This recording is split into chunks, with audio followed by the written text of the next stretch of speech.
Hello, Henry. It's Pa again. I have another book for you. This is another book that we read together when you were at my house for Christmas. This book is called The Mitten by Jan Brett. It has lots of very pretty pictures in it. So when you get the book at home, you can look at them very carefully. The Mitten. Once there was a boy named Nicky who wanted his new mittens made from wool as white as snow. There's Nicky the boy. There's his grandma who's going to get ready to make the mittens for him. At first, his grandmother, Baba, did not want to knit white mittens. If you drop one in the snow, she warned, you'll never find it. But Nicky wanted snow white mittens, and finally Baba made them. After she finished, she said, when you come home, first I will look to see if you are safe and sound, but then I will look to see if you still have your snow white mittens. So off Nicky went, and it wasn't long until one of his new mittens dropped in the snow and was left behind. Can you find the mitten in the snow where it fell out? And look, there's an animal coming. A mole, tired from tunneling along, discovered the mitten and burrowed inside. It was cozy and warm and just the right size, so he decided to stay. There's that mole getting in the mitten. Here comes another animal. A snowshoe rabbit came hopping by. He stopped for a moment to admire the winter coat. It was just then that he saw the mitten, and he wriggled in feet first. The mole didn't think there was room for both of them, but when he saw the rabbit's big kickers, he moved over. But here comes another animal. Next, a hedgehog came snuffling along. Having spent the day looking under wet leaves for things to eat, he decided to move into the mitten and warm himself. The mole and the rabbit were bumped and jostled, but not being ones to argue with someone covered with prickles, they made room. There's a hedgehog getting in the mitten. And here comes another animal. As soon as the hedgehog disappeared into the mitten, a big owl, attracted by the commotion, swooped down.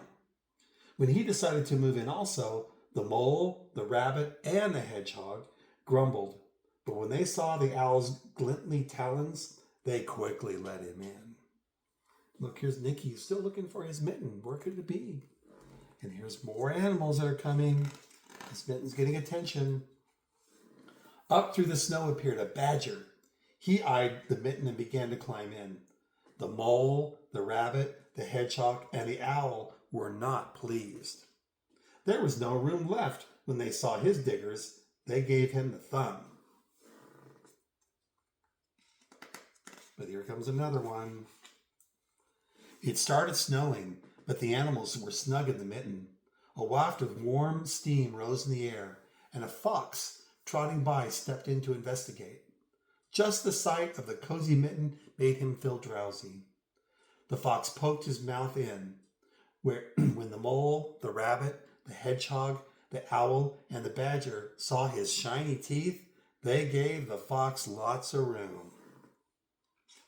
Here's Nicky still looking for his mitten, having fun in the snow. Here comes another animal. A giant bear lumbered by. He spied the mitten all plumped up. Not one to being left out in the cold, he began to nose his way in. The animals were packed in as tightly as could be, but what animal could argue with a bear? The mitten swelled and stretched, and it was pulled and bulged so many times its size, but Baba's good knitting held fast. Along came a tiny meadow mouse, no bigger than an acorn. She wriggled into the one space left and made herself comfortable on top of the great bear's nose. Do you see the mouse on the nose of the bear? Just then, the bear, tickled by the mouse's whiskers, gave an enormous sneeze. Ha, ha, achoo! Well, the force of the sneeze shot the mitten up into the sky and scattered the animals in all directions. There they all go flying out of the mitten. There's the fox and the owl and the bear and the rabbit and the badger and the hedgehog and the mole and the mouse. On his way home, Nicky saw a white shape in the distance. It was the lost mitten silhouetted against the blue sky. He found his mitten, and here's the animals all in the snow. As he ran to catch the snow white mitten, he saw Baba's face in the window. First she looked to see if he was safe and sound, and then she saw that he still had his new mittens. And there's the animals flying off and going off to different places. And there's Baba wondering, how did this mitten get so big? That's the end of the story of the mitten, Henry. Hopefully when you get this book at home, you'll like looking at it, reading it, and looking at the pictures yourself. Bye-bye.